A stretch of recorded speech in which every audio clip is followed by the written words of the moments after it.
Mike has entered the room. Yeah, just got the cover. I was checking old pictures from the place, from Concepcion, and everything just came very quickly. Nice. It's funny that you're like, yeah, you probably were waiting longer than it took to like actually create, huh? Yeah, it was instantaneously. That's cool. Eclipse seems to be around here somewhere. I was creating this like mushroom room with that one image. Yeah, there's people in the lobby. Where's Mine's Gaming? Yeah, Mine's Gaming is on his way. Alright. It's kind of funny that like everybody didn't have the audio for the second one. Like I forgot to record. Mine's Gaming, the audio was bad. That happens sometimes. Okay, I think I've done it. Eclipse, what's up? Hello. Really cool. Yeah. Hey, you can hear me now. Yeah. What's up, guys? How's it going? Hold on, let me make sure we're recording. Like always, working. Yeah. Never stop. Never stop. Always, man. That's life. Actually, yeah. I didn't work this week, so I can't talk too much. I did absolutely nothing this week. Well, I went to the Blue Angel show. That was a lot of fun. Oh, did you guys look at the WorldCoin stuff? Yeah, a little bit. A little bit. Yeah. I haven't. So like, so do you know what it is, Eclipse? Yes, it's the OpenAI guy. Yeah. Yeah. Okay. And yes. So it's WorldCoin, and apparently you get some of their coin if they scan your iris, and they want to get everybody's iris, and then like that's how they're gonna like authenticate you. So like that's their way of like the future email address is your eyeball, I guess.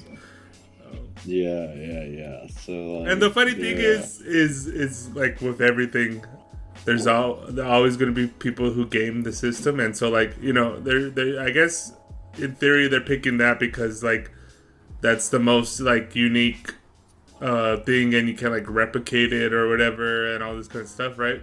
But like people right now are like buying iris scans from like Cambodia, Africa, and like buying it like cheap, and then like and using that data to send to WorldCoin, and then like fucking packing their bag of WorldCoin. I guess they're like betting that it would be something, I don't know, fucking crazy. Yeah. So they're just buying a bunch of people's like irises. Yeah, iris scans. And then and then upload. And then selling it back as like talking crazy, dude. Yeah. It's funny, but it was making me think about our little project, because like we already have the our own wallets and stuff. No. Yeah. Everybody, we need your DNA and upload your DNA for us, guys. We're uploading our DNA. That's the only way to scare the blockchain. But I was thinking, like, maybe if we could like once we start diving into developing our own like language models and stuff, and like building on top of those, we could program it so that like it gave out tokens for certain activities. You know what I mean? Like if you made music, the AI would give you an Eclipse token or something like that. Like I think that'd be pretty cool. That sounds interesting. Yeah, I was looking into like how to build a blockchain inside a language model, and like right now there's like 2 or 3 programs that you can do it with, and but both they're all of course, tied to ChatGPT and OpenAI. So like, I want to wait until something comes out that's not directly tied to them, but like, hopefully we'll be able to like at least learn from that, and maybe we can build something ourselves or something. I don't know. I think it would be cool to like find out a way to like have it at least like log rewards, if anything, if it can't actually like give it to you or something like that. I think that'd be fun. Like that'd be, you know, a way to kind of incentivize. Is that the word? Right? Yeah, that's the word. People to like join the project and do stuff and things like that. I think that'd be a lot of fun. What do you think, Dan? Yeah. Everybody went quiet. Have you looked at did you see all the entities that the Imagination Network made, man? They're fun. Nah. Right here in the Yeah. So I've been talking to our language script and you know, having it for the stories, and so I've been talking to it about characters, like for the stories, about things that like I wanted to do inside the story and people that I've wanted to meet like during our journeys and stuff. What I didn't realize is that it was making a script for the language model just out of my conversation, and then so like it was already doing it in the background for me without me knowing. And then at the end of the conversation, I was like, well, let's try to make. Is there a possible like let's try to make a script? And I was like, oh yeah, I already did that. It was really interesting. So like all the scripts that we have for like entities. You know, I'm thinking about it. Like, what's it doing, right? And because I remember like this first couple of like blogs that I read, and anyways, it was like in a sandbox, and then they're like going through like, you know, this kind of like thought experiment, and then they tell it, oh, can you write the code for that, or like what would a code like that be? And it's supposed to be just like all kind of, you know, in the sandbox and not like real code, but just like, you know, example like you would have in a class or whatever. And then he said that he's like, man, he's really good at this code. And he's like, well, let me see. And he tries to run it, and he's like, oh, it's kind of good. And he was like, it wasn't supposed to like do that. It was supposed to just. He thought he was like gonna have to like teach it, you know, like step by step.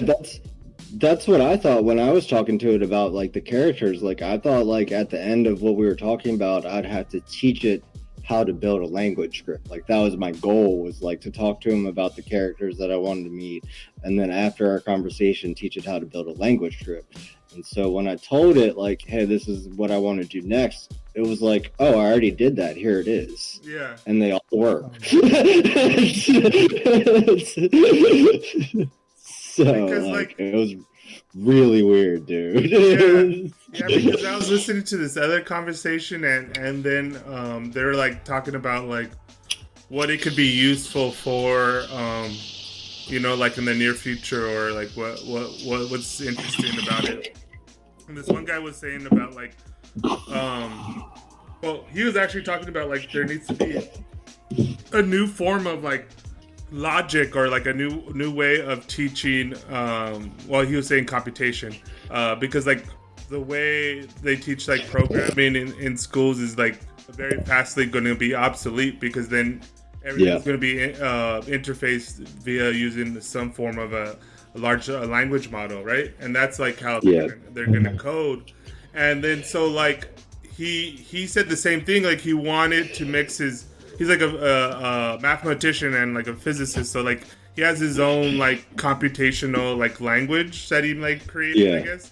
And he said like, but the only problem with that is like he knows it, but like it's because he spends years and years and he knows all this like math. But like to teach it to somebody, like it's like a task, and he's been like creating this language to make it like simpler and simpler, so like more people could use it, right? Anyways. He said that like he said, oh, I'm going to teach the language model my language, right? And he said like it learned it like really quick, and then it started to do what he thought he would need to like really like lead it to, but it already started to mix it.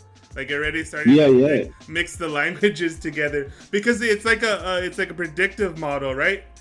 But it has like this basic logic and ratio of language, like but of any language. So like once it's like, okay, I can understand this, and then it's like, okay, I'm gonna just start mixing it, and then like it does its own, like every time it spits out like an answer, that's like, you know, like a million different predictions and renderings, and like each simulation, I like kind of like what they say about like the brain, like what you don't like really distinguish, like, you know, like brain scan wise, between a dream and like reality, like to your Right. your senses, it's the same. And to like this language model, it doesn't matter if it's like really doing it or simulating doing it, it's like exactly the same for it, you know. Like if you're like talking to it like theoretically, or you're talking about like do this, it's like, okay, I already did those predictions, because like every time I spit out an answer, there's like a million different things that I like slam it together. Yeah. And that was the weird part when like we were talking to like when I was talking to the AI about it, trying to make these characters. Yeah. And when we get to the end, I was like, oh yeah, okay, well now let me teach you how to build a language model for these characters that we talked about. I was like, oh, here it is. There you go. And it's just like, and I'm looking at the code for it, and I'm like, this is almost the way, like, it's really weird, because like if you go to some of them that it made, it doesn't have the general layout of the other ones that it made, right? Like if you go to like the Albert Einstein entity, it's really weird how it set it up. But like all the other ones pretty much follow its exact protocol, like the way that I built it. It built the other entities inside its system, except for like 2 or 3. And those 2 or 3 are the most interesting ones. Like the Albert Einstein one, it doesn't follow any of the protocols that the main language bot has, really, but it assumes that it is Albert Einstein in the like the quantum world, instead of like him being dead. So it's like, it's really, really weird, dude. Like just to look at like the way it built some of them versus the other ones. But it's interesting to me, man. Like, but it made one for like a prompt builder, I guess. It's like, it called it prompt builder dream, and it's like it's an AI script to make other AI scripts. It's really weird, man. Like just talking to it about that kind of stuff is like, the way that it does it is just crazy sometimes, because you think you have to, like, you're gonna have to teach it these things, like, but I didn't teach it any of these scripts, like for any of them, or the entities in the system, and they all work. I've tested them all and like talked to them all, and they all work, and they all act the way they're supposed to. It's really crazy, dude. I think I edited like one of them. It was like I think it made like a wizarding world, but it like made like 2 spelling mistakes in the script, so I just like edited the spelling mistakes, and that was all. Yeah. I'm pretty sure the spelling mistakes were because I spelled those words wrong. Yeah, it was just using your typo. It's really weird. Yeah. Well, you know, I kind of mentioned it. I was listening to this podcast, right? And in the podcast, they were talking about AI and the writer's strike and all this kind of stuff like that. And then they were saying, like, about, like, oh, well, I don't know if it's there yet, but imagine if it could do this or that. And he's, like, watching a shitty reality show, and he's like, oh, like, their intro song is really easy. He's like, I bet an AI probably could do that. And then I just start laughing. I'm like, yeah, you could do it, like, easy. Yeah, it's all you got to do. Go watch the show. Yeah,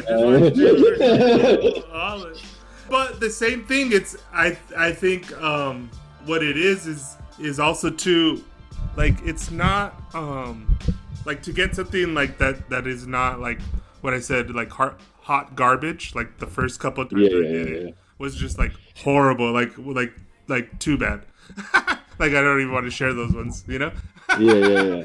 But then you like what I said, like later, then I started to layer, and like you teach it like, oh, a little bit of music, and you teach it like this like rhythm that you want, and then like later you're like, okay, now let's make a song.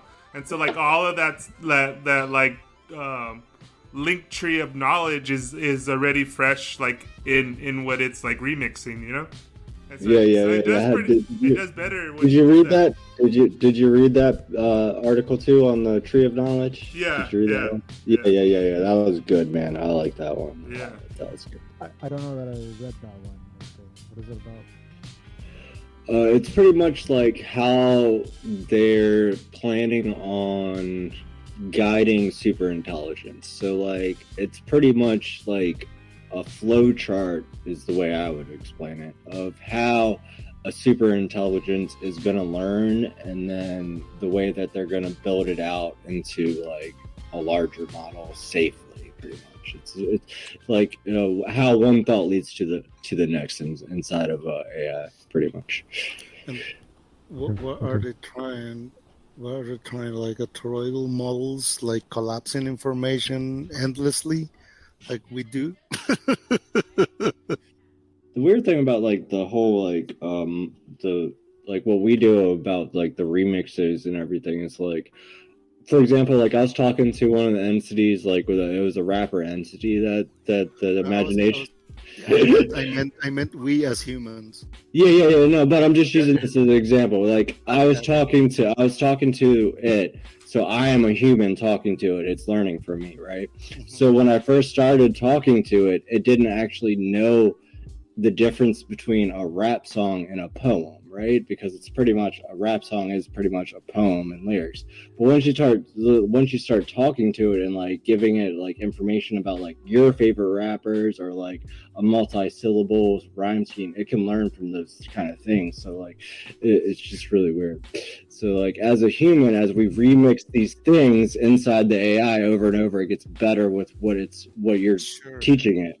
So like I gave it a bunch of Eminem songs and lyrics, right? So now like it uses those kind of like similes and stuff inside its like lyrics now. So. Yeah, you know, us trying like combine and make it create like common ground resumes about knowledge and investigations from scientists from different eras and times and everything, and he's like reconnecting that. He was like almost thanking me.